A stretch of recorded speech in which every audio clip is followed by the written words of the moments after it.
Hi guys!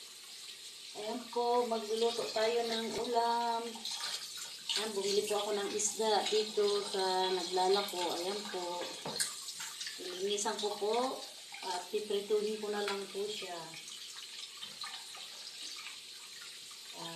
Hindi na po ako pumunta ng palengke.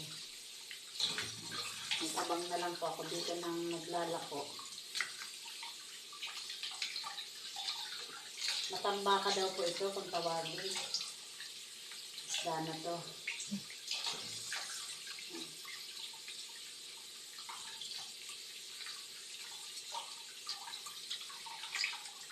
Kayo mga mom and sir, anong ulam nyo?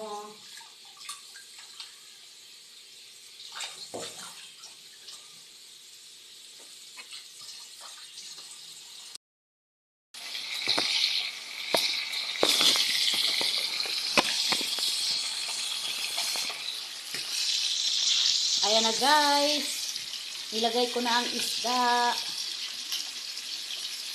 Ayan. Yan guys, lagyan natin ang isda. Nakakatakot. Ayan. Ito guys, ayan, nakaluto na ako ng 4 na piraso. Ayan, hiniwaan ko po yan sa gitna para maluto po yung ilalim. At ito ang aking sausawan. Ayan. Ay, natapon. Ayan.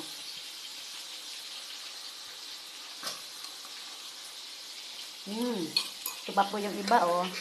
10 pesos po, 10 piraso po yan. 190 po siya. Sige na guys, bye-bye na.